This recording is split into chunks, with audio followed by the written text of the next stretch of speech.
اور جیسا کہ کل کی مجلس میں آپ کی خدمت میں پیش کیا گیا کہ ابتدائی 4 مجالس میں ہماری کوشش ہوگی کہ خلافت الہیہ کے پہلو پر بحث کریں، اور باقی کی 5 مجالس میں، کیونکہ 10 محرم کو فقط مسائل بھی پڑھے جاتے ہیں، تو باقی 5 مجالس میں امامت کے پہلو پر کلام کیا جائے۔ اور اگر کل کی گفتگو کو کنکلوڈ کیا جائے، اس کی سمری پیش کی جائے، تو کل ہم نے اس مقام پر رکے تھے کہ پروردگار عالم نے خلافت اور امامت دونوں منصب کا قرآن میں ذکر کیا، اور فی الحقیقت خلافت اور امامت 2 الگ منصب نہیں ہیں، بلکہ ایک ہی منصب کی 2 الگ الگ جہتیں ہیں، یعنی ایک سکے کے 2 رخ۔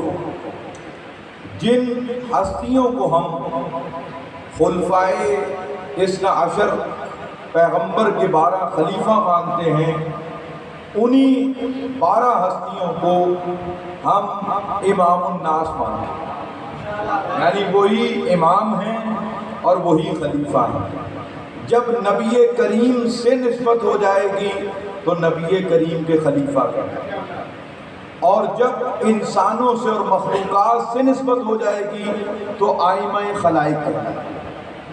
دوسری چیز یہ واضح کی گئی کہ خلافت کا جو منصب ہے یہ وعدہ الہی ہے، وعد اللہ الذین آمنوا منکم وعملوا الصالحات، کہ اللہ کا یہ وعدہ ہے ایمان والوں سے، اور خدا کا وعدہ وہ ہے کہ ان اللہ لا تخلف المیعاد، اللہ اپنے وعدے کے خلاف نہیں کرتا۔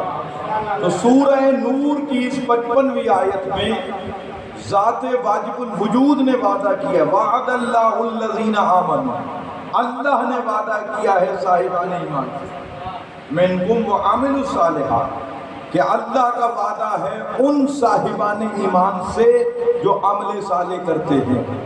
یعنی جب عمل صالح کی قید لگ گئی تو فاسق فاجر سارے ایمان کے دعوے دار باہر۔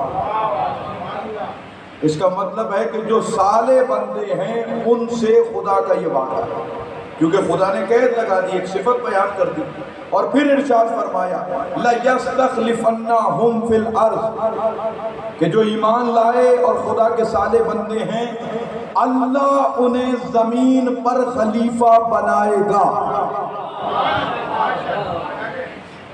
یہ اللہ کا وعدہ ہے ان بندوں سے جو ایمان لائے اور عمل صالح کیا، لَيَسْتَخْلِفَنَّهُمْ فِي الْأَرْضِ، انہیں زمین میں اپنا خلیفہ قرار دے گا۔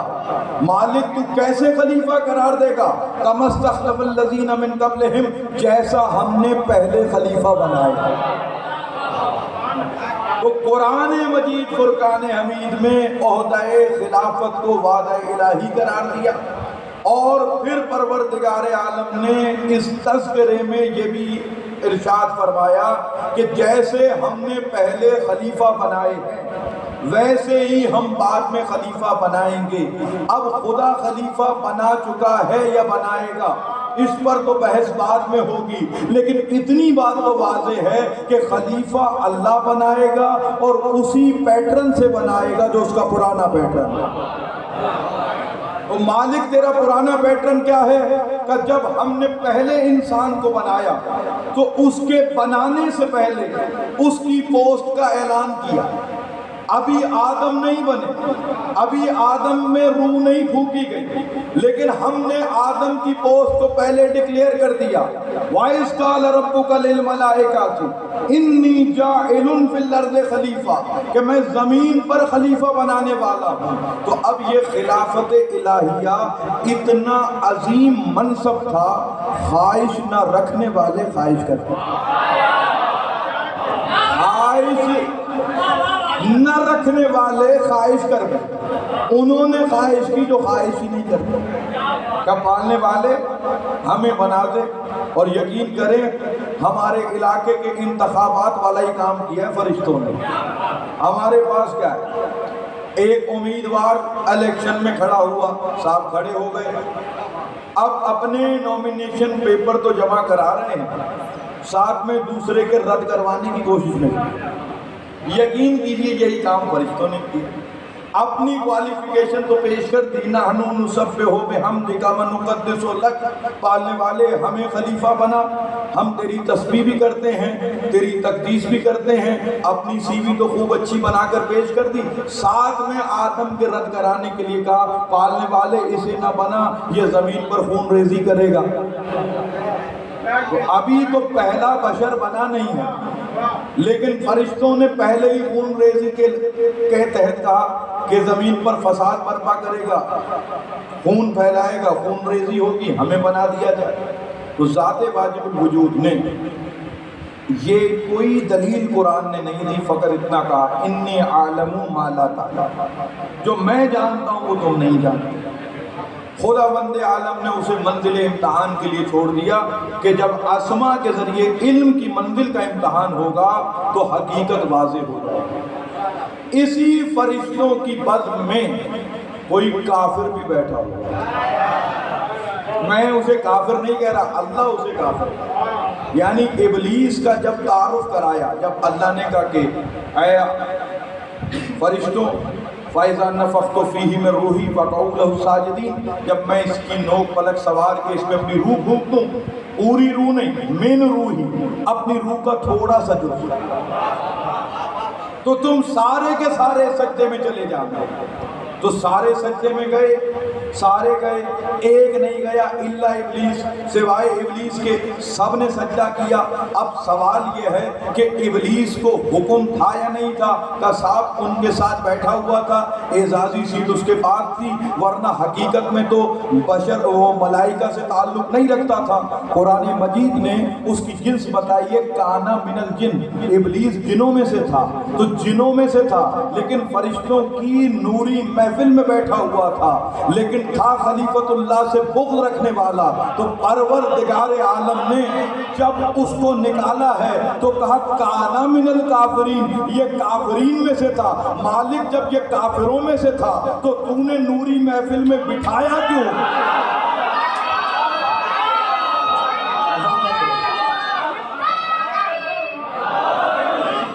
مالک کیا تجھے علم نہیں تھا؟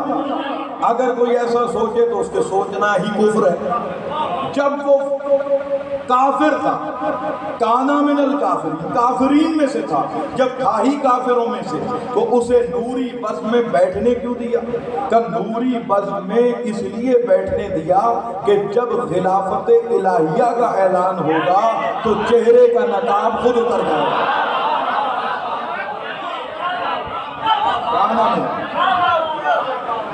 اب میں آپ کو شیطان کیسا ہے، قرآن کے کیمرے نے اس کی تصویر کی کچھ تصویریں کلک کی ہیں، میں آپ کو شیطان کی تصویریں دکھاتا ہوں کہ شیطان کس بنیاد پر شیطان ہے۔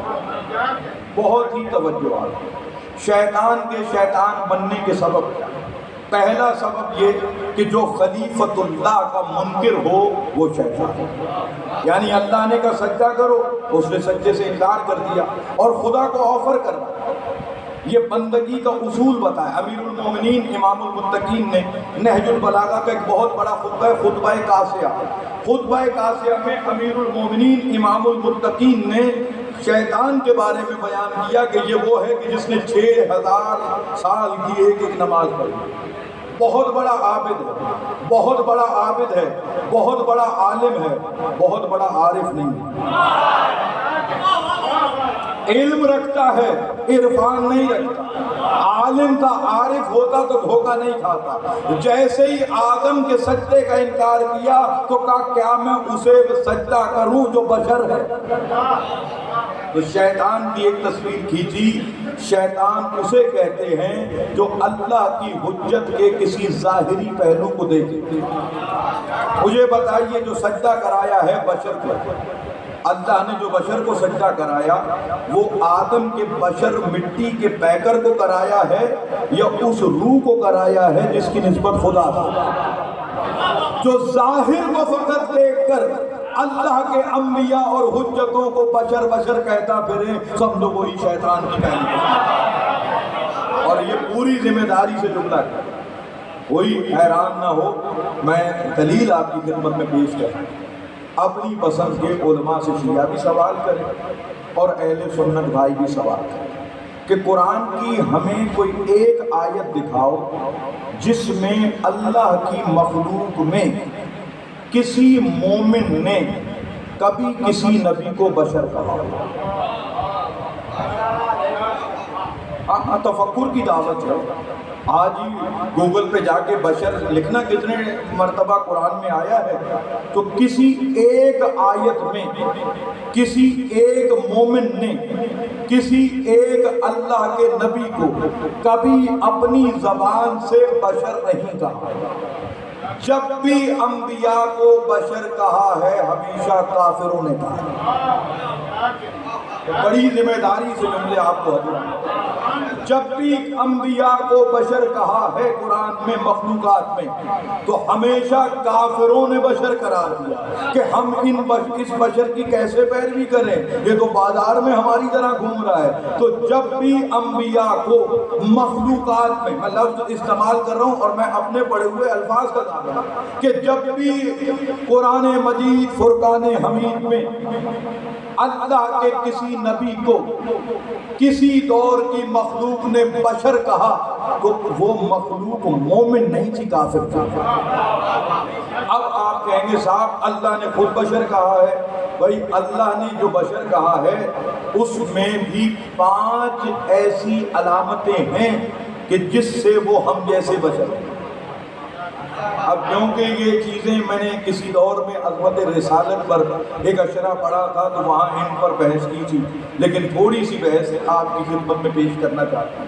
پیغمبر خدا، دیکھیے بشر کہتے ہیں جو بشر کا تعلق کھال سے، جو کھلی کھال والا ہو، جس کی کھال اس طرح کی ہو، جس کا حلیہ اس طرح کا ہو، بشر بشرا سے نکلا، یعنی جو انسانی پیکر میں ہو اسے کہتے ہیں بشر۔ بشر کہتے ہیں کھلی کھال والے، اسے بشر کہتے ہیں۔ بشر ظاہر پر اطلاق ہوگا، باطن پر اطلاق نہیں۔ اگر رسول کا ظاہر اور باطن ہم جیسا ہوگا تو قرآن کہتا کل انما الانسان مثلکم، کہ ہم نے ایک انسان تمہاری مثل بھیجا ہے۔ اللہ نے کہا انسان نہیں، بشر میں تمہاری مثال ہے، یعنی ظاہری پیکر انسانوں جیسا ہے لیکن حقیقت میں نور خدا کا جز ہے۔ ظاہری پیکر تو پیغمبر خدا، پہلا شیطان کی علامت یہ کہ صرف ظاہر کے پہلو کو دیکھتا ہے۔ اس نے جو حضرت آدم پر اعتراض کیا خلیفۃ اللہ پر، وہ یہی قرآن میں کیا کہ اس بشر کو کیسے سجدہ کروں جسے تو نے مٹی سے بنایا ہے۔ اس نے اس پہلو کو فراموش کر دیا کہ حضرت آدم کے مٹی کے بننے پر تو سجدہ ہوا ہی نہیں، سجدے کا حکم ہے اس روح کی نسبت سے جو ذات واجب الوجود سے تعلق رکھتی ہے، کہ جب میں اپنی روح کا کچھ جز اس میں داخل کروں تو تب سجدہ ہوگا۔ تو معلوم ہوا سجدہ جسم کو نہیں ہوا، سجدہ روح کو ہوا ہے۔ اور اس کے بعد شیطان کی تیسری علامت بھی آپ کو دکھاتا چاہتا کہ شیطان کون ہے۔ شیطان نے کی تیسری پہچان یہ ہے استکبرت، تو نے تکبر کیا، جو تکبر کرے وہ شیطان، یعنی کیمرے سے قرآن کے کھینچیں تو شیطان کے شیطان بننے کا ایک عوامل، ایک فیکٹر یہ ہے کہ اس نے تکبر کیا، اور تکبر کرنے کے بعد کا استکبرتا ام کنت من العالین، تو نے تکبر کیا، کیا تو بھی عالین میں سے ہو گیا ہے؟ یعنی کچھ ہستیاں ایسی تھی جنہیں آدم کو سجدہ نہیں کرنا تھا، وہی عالین تھے، یعنی انوار پنجتن پاک اس وقت موجود تھے، انہیں آدم کو سجدہ نہیں کرنا تھا۔ تو جو پنجتن کے برابر پہنچنے کی کوشش کرے وہی قرآن کے کیمرے میں شیطان ہے۔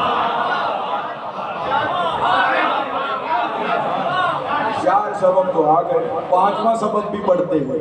شیطان کے شیطان ہونے کا ایک اور سبب بھی ہے۔ شیطان کے شیطان ہونے کا سبب یہ ہے کہ شیطان اللہ کی نسبتوں کو نہیں مانتا۔ شیطان نسبتوں کا منکر ہے، جو نسبتوں کا منکر ہو وہی شیطان ہے۔ اسی لیے تو شیطان نے ایک دلیل دی، خلقتنی من نار وخلقتہ من طین، تو نے مجھے بنایا ہے آگ سے، اسے بنایا ہے مٹی سے، تو میں اسے کیسے سجدہ کروں؟ اللہ نے جواب میں کوئی دلیل نہیں دی کہ آگ افضل ہے یا مٹی۔ اللہ نے اس بحث کو چھیڑا ہی نہیں، بلکہ جواب میں کیا کہا کہ اسے تو نے سجدہ کیوں نہیں کیا جسے میں نے اپنے دونوں ہاتھوں سے بنایا ہے؟ خلقت بیدیا، میں نے جسے دونوں ہاتھوں سے بنایا ہے، یعنی نسبت دیکھ کے بنانے والا کون ہے؟ یہ تو آگ اور مٹی کے چکر میں کہاں پڑ گیا ہے؟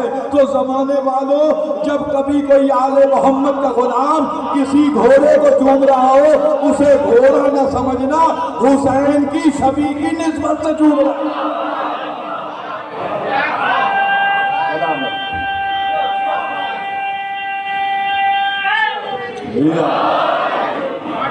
تقسیم سے پہلے کا ایک واقعہ ہے، جب پاکستان انڈیا کی پارٹیشن نہیں تھی، پری پارٹیشن دور کا واقعہ لاہور کا، اور یہ ایک سکھ تھانے دار نے اپنی کتاب میں اپنی سوانح حیات میں نقل کیا۔ اس نے کہا پاکستان بننے سے پہلے کا دور تھا اور مجھے کہا گیا کہ اس محلے میں حالات خراب ہیں تو آپ جائیں اور حالات کنٹرول کریں۔ تو میں نے کہا بھئی یہ دونوں طرف کی پارٹیاں ہیں، ایک طرف شیعہ موجود تھے، دوسری طرف کچھ اور لوگ موجود تھے۔ میں نے کہا جھگڑا کیا ہے؟ کہا ہم گھوڑے کو نہیں نکلنے دیں گے یہاں سے۔ گھوڑے کو نہیں نکلنے دو گے؟ کہا نہیں، گھوڑا نہیں جائے گا یہاں سے، ورنہ جھگڑا ہو جائے گا، ورنہ لاٹھیاں چل پڑیں گی۔ سکھ تھانے دار نے کہا دیکھتے ہیں تھوڑی دیر گزار۔ اس نے کچھ دیر گزاری، کیونکہ پرانے زمانے میں کاروں کا دور یا جیپ کا دور تو تھا نہیں، تب جو پولیس تھی انہیں بھی گھوڑے ملتے تھے۔ تو تھانے دار نے اپنا گھوڑا لیا اور جہاں پہ وہ لوگ ڈنڈے لیے ہوئے اور لڑائی کے لیے تیار تھے، ان کے پاس سے ایک مرتبہ گھوڑے کو دوڑایا،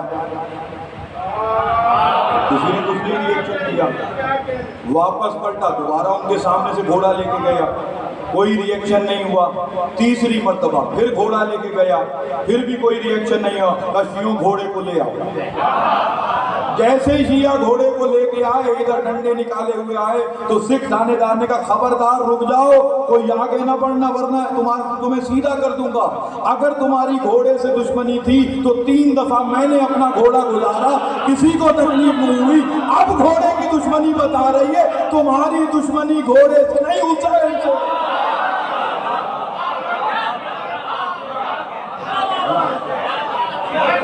ورنہ گھوڑے تو اتنے گزرے، تمہیں کچھ بھی نہیں۔ میرے محترم، میرے عزیز، بات یہی ہے کہ نسبتوں کی اہمیت۔ اللہ نے کہا کہ میں نے اپنے 2 ہاتھوں سے بنایا۔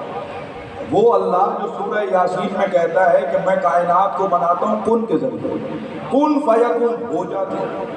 اللہ نے کہا چاند ہو گیا، سورج کہا ہو گیا، ستارے کہا ہو گئے، سیارے کہا ہو گئے، مریخ کہا بن گیا، جوپیٹر کو بنایا بن گیا۔ یہ جتنی چیزیں تھی اللہ کن کہتا گیا، یہ چیزیں بنتی گئی، اللہ کو کن کہنا پڑا۔ یہ کیسی چیز ہے کہ ہے تو چھوٹا سا لیکن خدا کو 2 ہاتھ استعمال کرنے پڑے۔ تو میں کہوں گا میرے مالک، جو بڑی بڑی قد کی چیزیں تھی وہ تو کن کے ذریعے بن گئی، لیکن جو 6, 7, 8 فٹ کا انسان تو نے بنایا، اس کے لیے تجھے دونوں ہاتھوں کا استعمال کرنا پڑا۔ تو کہا اسد رضا جاہل نہ بن، یہ جتنی بھی چیزیں ہیں ہماری خلیفہ نہیں ہیں، اور خلیفۃ اللہ ہمیشہ 2 ہاتھوں سے ہی بنتا ہے۔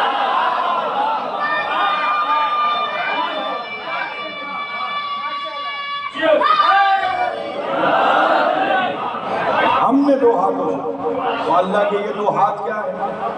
تو جب میں قرآن کے وارثوں سے پوچھتا ہوں کہ قرآن میں یہ جو اللہ کے 2 ہاتھوں کا تذکرہ ہے، اگر اللہ ایسے فزیکل ہاتھ رکھے تو پھر اللہ اللہ نہیں رہتا۔ تو جب معصوم سے پوچھا تو حضرت امام علی رضا فرماتے ہیں اللہ کے 2 ہاتھوں سے مراد ایک ہاتھ کو علم کہتے ہیں اور دوسرے ہاتھ کو قدرت کہتے ہیں۔ خدا نے اپنے علم اور قدرت کے ذریعے حضرت آدم کو خلق کیا۔ تو حضرت آدم علیہ السلام کی نسبت خدا سے، اس لیے خلیفۃ اللہ۔ اب شیطان کے بننے کا ایک اور سبب بھی ہے، چھٹا سبب شیطان کیوں بنا؟ شیطان بننے کا ایک سبب یہ ہے جو اپنی خطاؤں کو اللہ کے کھاتے میں ڈالتا ہوا نظر آئے، اسے تقدیر کا لکھا ہوا کہتا ہوا نظر آئے، وہی شیطان ہے۔ تو چچا غالب نے یہ صحیح تو کہا ہے، مجھ کو آتی ہے ہنسی یوں حضرت انسان پر، فعل بد تو خود کریں لعنت کریں شیطان۔ اب جناب علی کہا کہ جناب شیطان کی ایک اور پہچان کیا ہے؟ جو اپنی غلطی کو اللہ کے کھاتے میں ڈالا۔ جب اللہ نے راندائے درگاہ کیا، شیطان کو اپنی بزم سے نکالا، شیطان کے گلے میں لعنت کا طوق ڈالا، تو اس لعنت کے طوق میں پڑنے کے بعد دیکھیے اللہ نے شیطان کو تو نہیں روکا تھا سجدہ کرنے سے۔ مجھے ایمانداری سے دل پر ہاتھ رکھیے، جب شیطان نے سجدہ نہیں کیا تھا اور اگر ذات واجب الوجود اسے اجازت دیتی، اگر وہ سجدہ نہ کرنے کے بعد کہتا اللہ مجھ سے غلطی ہو گئی ہے میں دوبارہ سجدہ کرنا چاہتا ہوں، تو کیا خدا اسے اجازت نہیں دیتا؟ خدا کی ذات اجازت دے دیتے، وہ بڑا رحیم اور کریم ہے، وہ اس کی اس خطا کو معاف کر دیتا۔ لیکن شیطان نے غلطی کو نہیں مانا، بلکہ خدا کے کھاتے میں غلطی ڈال دی، کہا کہ پالنے والے تو نے مجھے گمراہ کیا ہے، جو اپنی خطاؤں کو خدا سے نسبت دے وہی شیطان۔ یہ شیطان کا عمل۔ اور شیطان نے جب سجدہ کیا تو کس زمین پر شیطان نے سجدے کا انکار کیا؟ جب حضرت امیر المومنین سے سوال کیا گیا کہ یہ سجدہ کس مقام پر تھا، یہ سجدہ کس دن تھا؟ سجدہ تھا جمعے کے دن، تخلیق آدم ہے جمعے کے دن، سجدہ ہے جمعے کے دن، اب یہ کس جگہ پر سجدہ ہوا؟ یہ سوال کیا گیا سرکار علی علیہ السلام سے کہ یہ سجدہ جو ہوا ہے کیا پہلے آسمان پر تھا، کیا دوسرے آسمان پر تھا، کیا تیسرے آسمان پر تھا، کیا چوتھے آسمان پر تھا؟ یہ سجدہ کہاں ہوا تھا؟ تو اس منزل پر امیر المومنین نے ارشاد فرمایا نہ یہ چوتھے آسمان پر تھا، نہ یہ تیسرے آسمان پر تھا، نہ یہ دوسرے آسمان پر تھا، نہ یہ پہلے آسمان پر تھا، بلکہ یہ جو سجدہ ہوا ہے یہ پشت کوفہ پہ ہوا ہے، یعنی نجف کی سرزمین پر اللہ نے یہ امتحان لیا تھا کہ طے ہوا خلافت الہیہ کے فیصلے نجف میں ہوں گے کہیں اور۔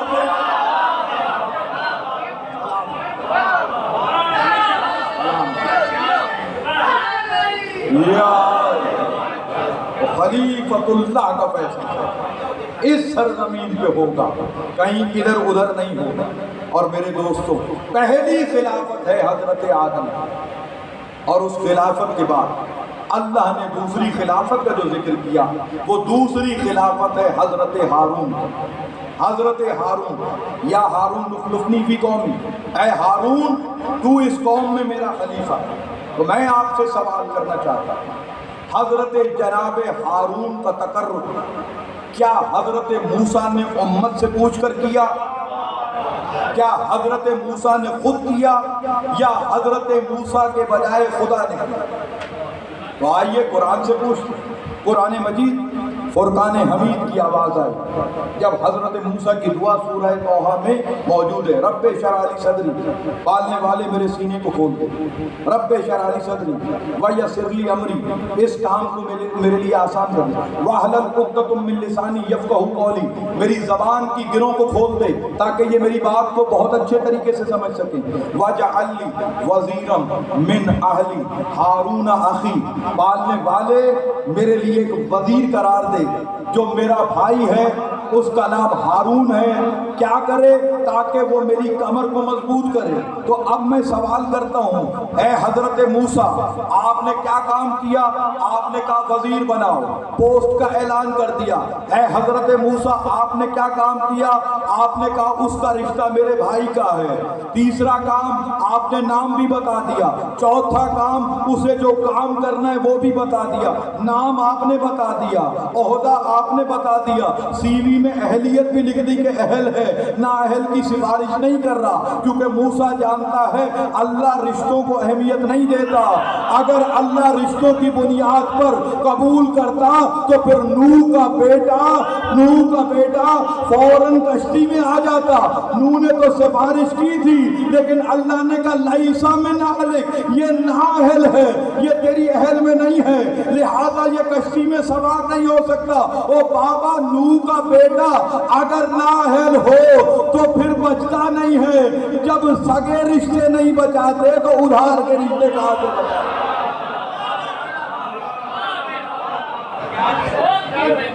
ابھی جو ملا ہے نا وہ بھی بڑے ہوشیار، وہ بھی دور کی گھوڑی لے کے آئے، کہا صاحب یہ جو نوح علیہ السلام کا بیٹا ڈوبا ہے، یہ بیٹا سلبی بیٹا نہیں تھا، یہ پالا ہوا تھا۔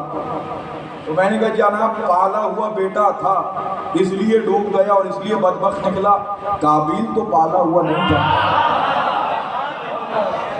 قابیل تو پالا ہوا نہیں تھا، تو پھر قابیل کے بارے میں کیا کہو گے؟ اس میں تو کوئی روایت ہی نہیں ہے کہ حضرت آدم کا بیٹا ہو۔ حضرت آدم کا بیٹا بھی ہے، حضرت آدم کی صحبت میں رہتا ہے، صحابی بھی ہے، حضرت آدم کی اولاد ہے، آل بھی ہے، یعنی آل نبی بھی ہے، اصحابی نبی بھی ہے، اور ساتھ میں امتی بھی ہے۔ یہ سارے رشتے تو ہیں قابیل کے پاس، لیکن ایک مظلوم حابیل کو قتل کرے تو قیامت تک کے لیے لعنت کا طوق قابیل کی گردن میں پڑ گیا۔ میں ایک چیز پر حیران ہوتا ہوں کہ قابیل نے جرم کیا، آج تک کوئی مولوی قابیل کا حمایتی نہیں بن سکا۔ او بھائی، آدم کا بیٹا جرم کرے تو اس کے حمایتی نہیں بنتے۔ اگر آدم کا ایک مظلوم بیٹا مارا جائے تو ساری امت کہتی ہے حابیل ٹھیک ہے، قابیل پر لعنت ہو۔ کبھی قابیل کی لعنت میں چونکے چنانچہ اگر مگر نہیں کرتے، لیکن جب یزید کی لعنت کی بات آتی ہے اگر مگر شروع کر دیتے ہیں۔ بھائی وجہ کیا ہے؟ وجہ بڑی سیدھی سی ہے، غور و فکر کر کے ایک ہی وجہ سمجھ میں آئی، قابیل بے اولاد تھا، یزید کے روحانی بیٹے ہیں۔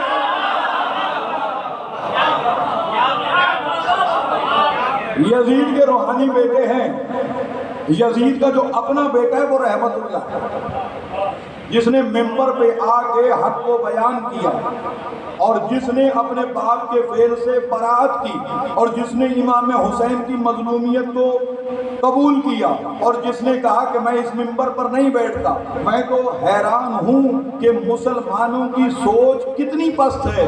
یزید کا بیٹا اگر سچا ہو جائے، اس کے دل میں محبت آ جائے رسول کی، تو وہ رسول کی آل کے بدلے میں، قتل کے بدلے میں تخت و تاج کو ٹھکرا دیتا ہے۔ تمہاری سوچوں کو کیا ہو گیا ہے؟ تم کیسی سوچ رکھتے ہو؟ اور جس دنیا کی خلافت کو، جس دنیا کی بادشاہت کو، جس دنیا کے تخت و تاج کو یزید کا بیٹا ٹھوکر مار دے، کیا محمد کا بیٹا ہوتا ہے اس کی خاطر جنگ کرے؟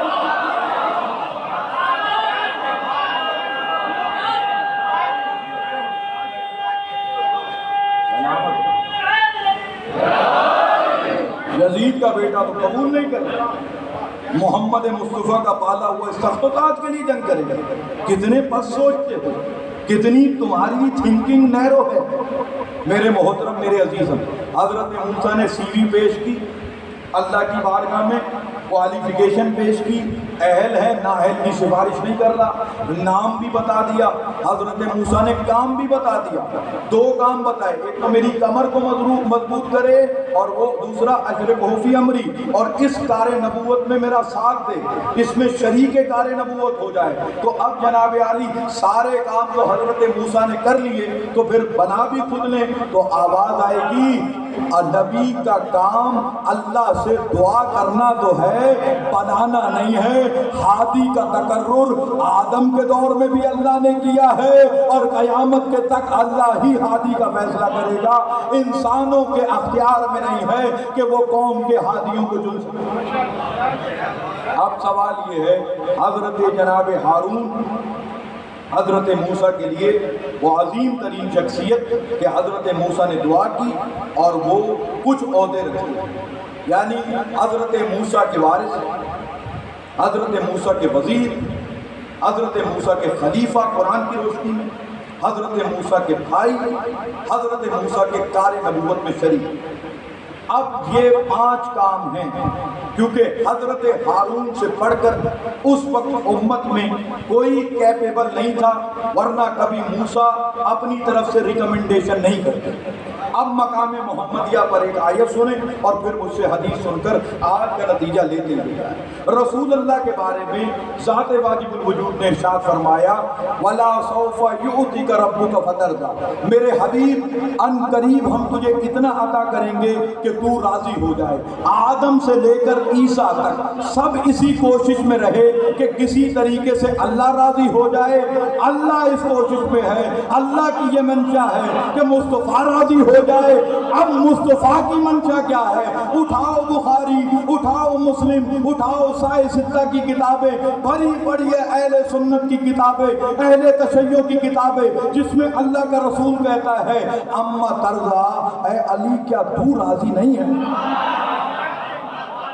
وہ خدا راضی کر رہا ہے محمد کو، اور محمد کہتا ہے یا علی اما ترضا، اے علی کیا تو راضی نہیں ہے ان تکون منی بمنزلت ہارون من موسیٰ الا انہ لا نبی بعدی، اے علی تو اس پہ راضی نہیں ہے، تیری مجھ سے وہی نسبت ہے جو ہارون کی موسیٰ سے تھی۔ وہ فیصلہ تو ہو گیا، اگر موسیٰ جائے کوہ طور پر تو ہارون کو خلافت ملتی ہے، محمد پردہ فرمائے تو ہارون محمدی علی۔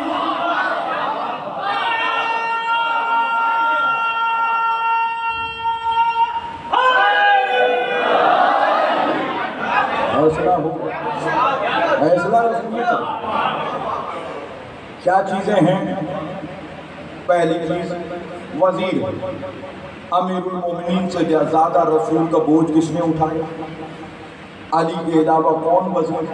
اور یہ فقط میں تاریخ کے مشاہدے پر نہیں، خود رسول اللہ نے دعوت ذوالعقیدہ میں کہا انت وزیر، اے علی تو میرا وزیر ہے۔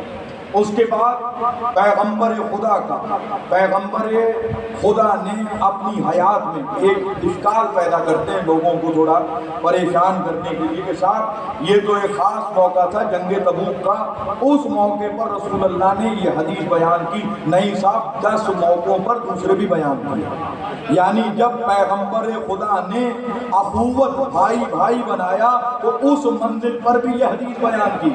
اب یہاں پہ کہتے ہیں نہیں جناب، حضرت جناب ہارون تو ان سے عمر میں بڑے تھے اور حضرت ہارون کا انتقال پہلے ہو گیا، تو میں کہوں گا ہم نے کوئی ان کی لائف کی تھوڑی بات کی ہے، رسول اللہ نے نسبت کی بات کی ہے کہ ان کاموں میں 5 کام ہیں، ایک وہ ان کے بھائی ہیں، اور علی جیسا تو کوئی دنیا میں بھائی نہیں ہے۔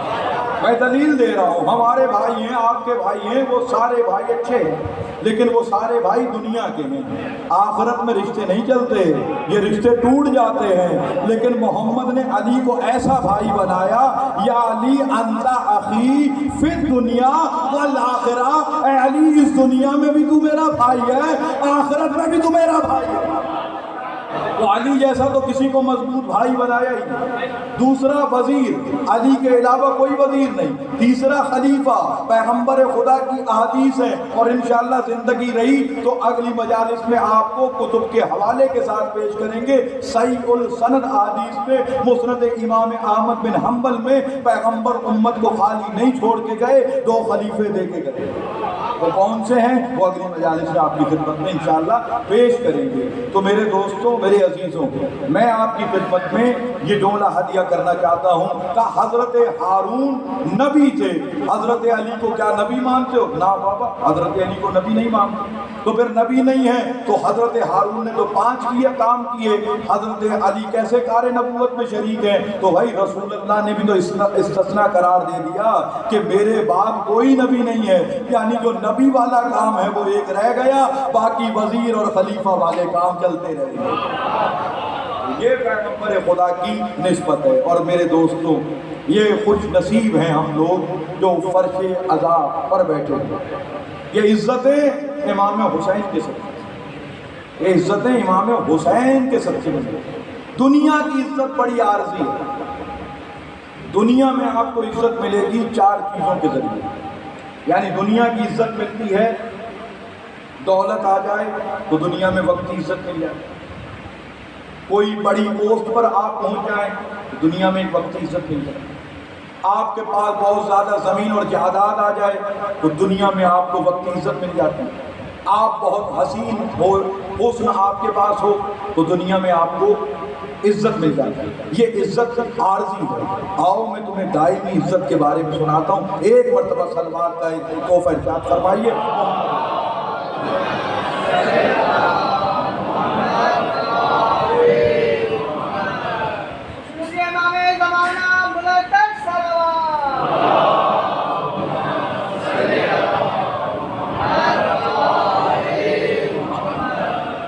دنیا کی عزت ان چار چیزوں کے ذریعے، اور فراد بھائی عارضی دائمی نہیں۔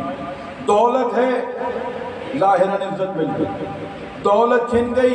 میں نے زندگی میں اپنی آنکھوں سے وہ لوگ دیکھے ہیں جب ان کے حالات خراب ہوئے جو ان کے پیچھے پیچھے چلتے تھے، ان کو دیکھ کر ادھر ادھر ہونے لگ گئے کہ کہیں اس کو چائے نہ پلانی پڑے، کہیں یہ ادھار نہ مانگ لے۔ یہ ہم نے اپنی زندگی میں، اس تھوڑی سی زندگی میں یہ مشاہدہ کیا کہ دولت جانے کے بعد کیسے لوگ آنکھیں پھیرتے۔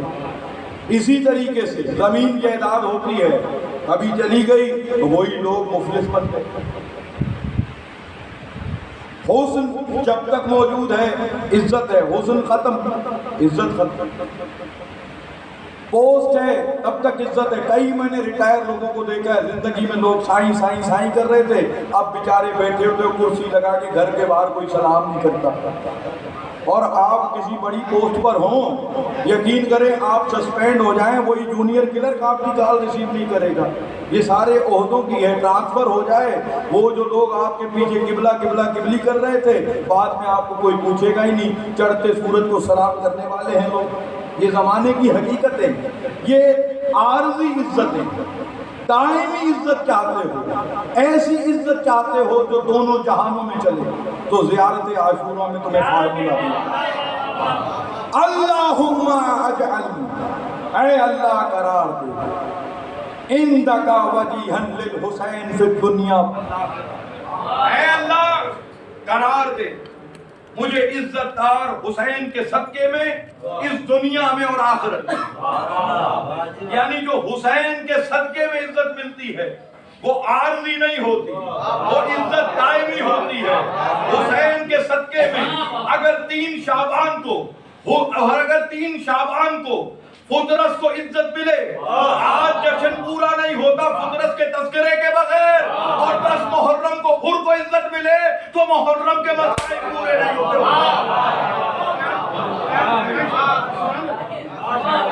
حسین کے صدقے میں عزت ملتی، جو حسین کی ذات کے وسیلے کے ذریعے عزت ملتی، وہ عزت دائمی، وہ عزت اس دنیا میں بھی ہوگی اور اس دنیا میں بھی بڑا پروٹوکول ملے گا کہ یہ حسین کے غم میں رونے والا ہے، یہ حسین کا عزادار ہے، یہ حسین کا حبدار ہے۔ دنیا میں عزت چاہیے، آخرت میں عزت چاہیے تو نبی کے نواسے سے محبت۔ میرے پیارے نبی کا یہ فرمان ہے۔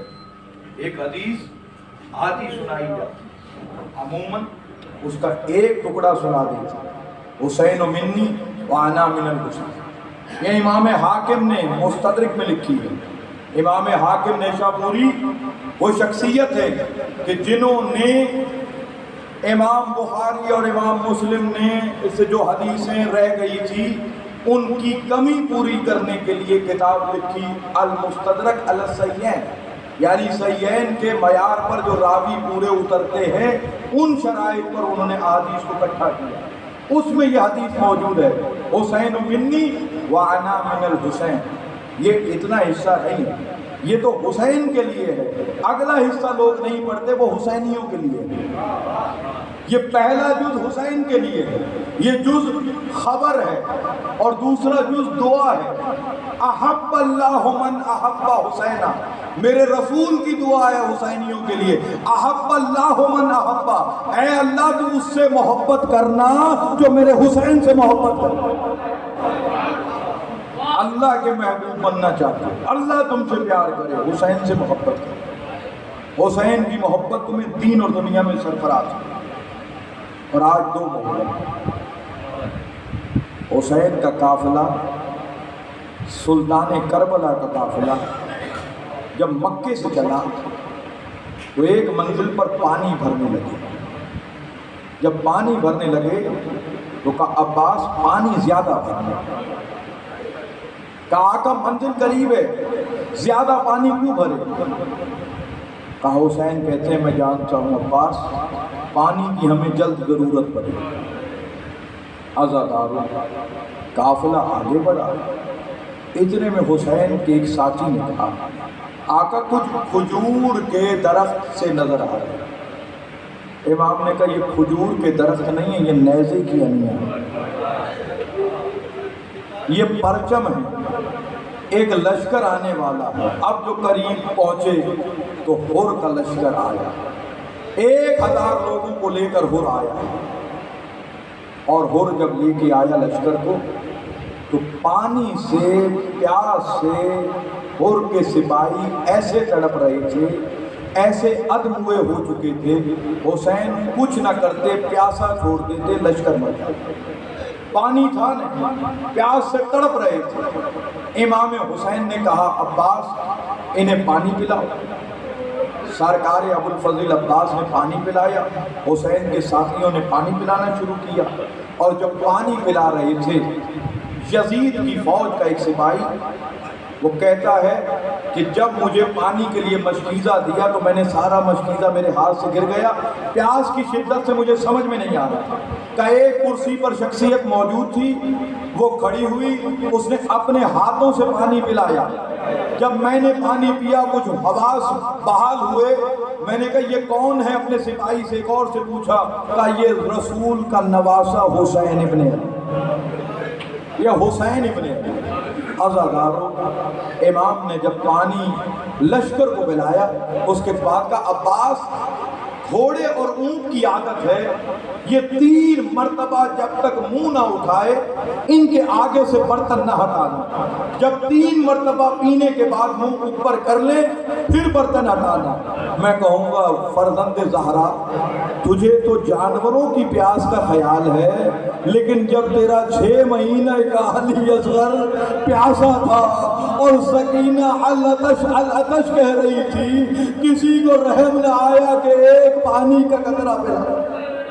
عزادارو ہر کے لشکر نے پانی پیا، ظہر کا وقت آیا، امام حسین نے کہا ہر ہمارے ساتھ نماز پڑھنا چاہو تو ساتھ پڑھو، الگ پڑھنا چاہو تو الگ پڑھو۔ کہ نہیں فرزند زہرا میں آپ کے پیچھے نماز پڑھوں۔ نماز پڑھی، امام حسین نے رخ کیا عراق کی طرف، ابھی 2 قدم مرتجز چلا نہیں تھا، ہر نے لجام فرس میں ہاتھ ڈالا۔ اور نے جو لجام فرس میں ہاتھ ڈالا، یہ آج کے دور میں ایسے سمجھ لیں آپ کہیں سے جا رہے ہو کسی گلی سے موٹر سائیکل پہ اور کوئی آپ کے موٹر سائیکل کی چابی نکال کے چھین لے۔ یہ انتہائی بد تہذیبی کی حرکت تھی عرب معاشرے میں کہ کسی کے گھوڑے کی لگام کو تھام، اور نے لگام کو تھام کے حسین کے رستے کو روکا۔ امام مظلوم کی زبان سے جملے نکلے، اے حر تیری ماں تیرے غم میں رو۔ جیسے یہ جملے سنے حر کی آواز بلند ہوئی، تیز آواز میں کہنے لگا اے حسین اگر کوئی اور ہوتا عرب میں تو میں اسے بتاتا کہ جواب کیسے دیا جاتا ہے، لیکن میں آپ کی ماں فاطمہ پر سوائے درود اور سلام کے کچھ نہیں بھیج سکتا۔ اور میں بطول کی عزت تھی اس لیے پلٹ کے آیا۔ امام حسین سے کہا میں جانے نہیں دوں گا، مجھے حکم ہے کہ انہیں جانے نہیں دینا، انہیں روکنا ہے ادھر ہی۔ تو کہا کہ میں تو نہیں رکوں گا، کہا میں اتنا کر سکتا ہوں کہ میں تمہیں قافلے کو چھوڑوں گا نہیں۔ اب اس نے قافلہ ہر لے کے آیا اور کربلا تک پہنچا، یعنی اس سارے سینیریو کا سب سے بڑا مجرم ہر ہے جس نے کوفے حسین کو نہیں جانے دیا، کربلا تک لے آیا۔ دن گزرا، کچھ دن گزر گئے، 10ویں کی رات آئی، شب عاشور جب بچوں نے کہا العطش، ہر کے کانوں سے وہ آواز ٹکرائی، حسین کا احسان یاد آیا، اب پریشان ہے کہ مجھے تو اندازہ نہیں تھا کہ یہ حد تک حالات خراب ہو جائیں گے۔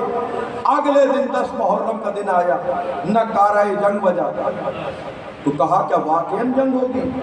جنگ ہوگی، سر کٹیں گے، گردنیں اڑیں گی، لشکر کے لوگ مریں گے۔ اور خیمے سے نکلا، جسم کپ کپانے لگا۔ حر کا ایک پرانا دوست قریب آیا، کہا حر اگر مجھے کوئی پوچھتا کوفے کا سب سے بہادر کون ہے، میں حر تیرا نام لیتا۔ یہ حر تو جنگ کو دیکھ کر ڈر گیا ہے۔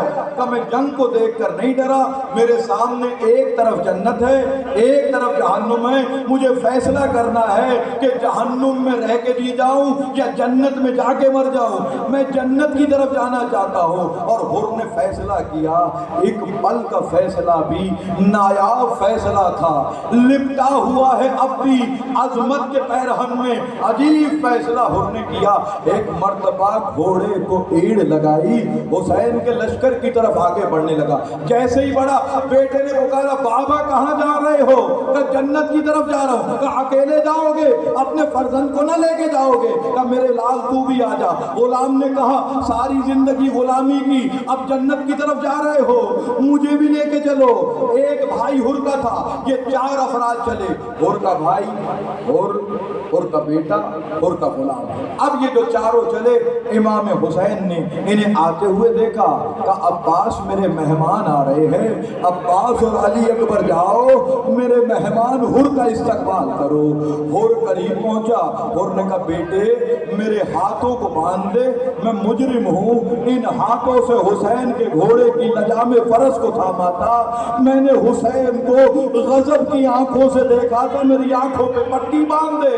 اب پٹی باندھنے کے بعد، ہاتھوں کو باندھنے کے بعد بیٹے سے کہا جیسے ہی حسین قریب آئے مجھے اشارہ کر دینا، میں قدموں میں حسین کے گر جاؤں گا۔ اور ایسے ہی بیٹے نے اشارہ کیا، یہ قدموں میں گرا، سلام ہو فاطمہ کے لال کو، قدموں میں نہ گرنے دیا، اٹھایا سینے سے لگایا، کہ بھائی حر مہمان بن کے آئے ہو۔ ایک جملہ حر نے کہا، اے آقا حسین کیا میرے گناہ کی توبہ ہو سکتی ہے؟ کیا مجھے بھی معافی مل سکتی ہے؟ کریم کربلا کہتا حر میں نے بھی تجھے معاف کیا، میرے اللہ نے بھی تجھے معاف کیا۔ عزادارو، حر نے کہا آقا جب میں آپ سے تیز آواز میں بات کر رہا تھا تو آپ نے کہا حر آہستہ آواز میں بات کر، میری بہنیں قریب ہیں، بہنوں کے سامنے بھائی سے تیز آواز میں بات نہ کر۔ آقا میں آپ کی بہنوں سے معافی مانگنا چاہتا ہوں۔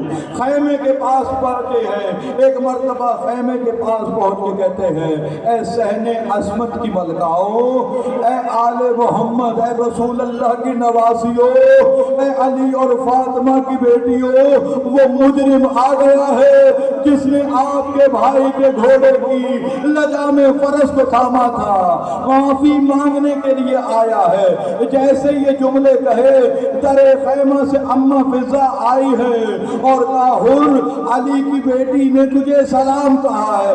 جیسے یہ سنا امامہ اتارا ہے، مٹی خاک میں ڈالی، رو کے کہتا ہے میرے اللہ حسین کی بہنیں اتنی غریب ہو گئی ہے جو غلاموں کو سلام۔ دو جملے ہو جناب حر کو، حر نے کہا بی بی اپنی اماں سے کہنا میری شفاعت کرے۔ سیدہ زینب فرماتی ہیں حر میں شفاعت کی ضامن ہوں۔ اس کے بعد حر نے کہا آقا مجھے مرنے کی اجازت نہیں۔ پہلے حر کے بیٹے کو بھیجا گیا، حر کا بیٹا علی میدان میں گئے، مقتل میں جنگ کی ہے، جنگ کرتے کرتے ایک گرز سر پہ لگا، جو سر پہ گرز لگا بیٹے نے زین چھوڑی، رو کے پکارتا ہے بابا مدد کو آئیے، جوان بیٹے نے زین چھوڑی، حر دوڑتا ہوا گیا ہے۔ اب جو حر گھوڑے کو دوڑا کے پہنچا ہے، حسین پہلے موجود ہے، حر کے بیٹے کے سر کو زانوں میں رکھے ہوئے ہیں۔ حر نے کہا اے آقا حسین کیا غلاموں کی اولاد کے سر بھی زانوں پر سردار رکھتے ہیں؟ میں اپنے بیٹے کی لاش اٹھاؤں گا۔ امام حسین نے کہا حر جوان بیٹے کی لاش اٹھانا باپ کے لیے روا نہیں ہے، میں کہوں گا حسین فریاد کرتا ہوں آپ نے حر کے بیٹے کی لاش نہ اٹھانے دی، لیکن جب علی اکبر نے زین چھوڑی، اکبر زین پہ آیا، کوئی نہ تھا جو حسین کے ساتھ اکبر کی لاش اٹھاتا۔ حسین بوڑھے باپ نے اکبر کی لاش اٹھائی، جب خیموں کے پاس پہنچے فوج کا بچوں بوڑھے سے جوان کا لاشا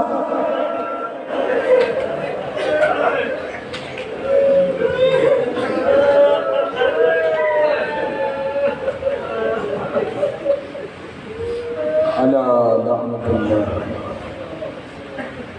علی القوم الظالمین. آلنے والی کی بات محمد و آل محمد کی عظمت کا، اہل بیت علیہ السلام کی محنت کا،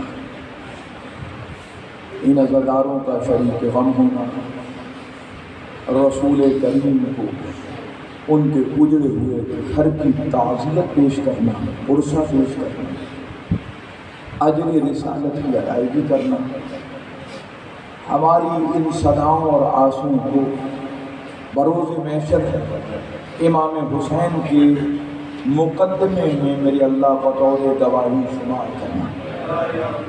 آلنے والے محمد و آل محمد علیہ السلام کے صدقے میں ہمارے والدین کی، جملہ مرحومین مومنین و مومنات، تمام مسلمین و مسلمات جو محبان آل اطہار ہیں، مالک ان سب کو مغفرت فرمائے. آلنے والے محمد و آل محمد کے صدقے میں جو پریشان حال ہیں، جو آرزوئیں تمنائیں لیے ہوئے دربار سید الشہداء میں ہیں، میرے اللہ اگر ان کی تمنائیں اور حاجات تیرے معیار عدل پر پوری نہیں بھی اترتی تو میرے کریم اللہ امام حسین کے صدقے میں اپنے فضل اور کرم کے صدقے میں ان کی حاجات کو پورا فرمائے.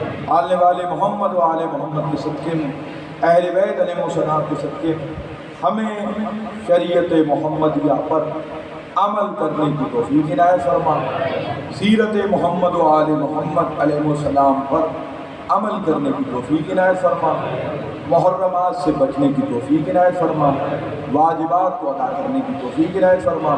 پالنے والے تمام دعاؤں میں سب سے اعلیٰ و عرفہ دعا کرتے ہیں، حجت دورہ امام عصر کے ظہور میں تعجیل فرما، اس وقت تک موت نہ دینا جب تک حجت دورہ ہم سے راضی نہ.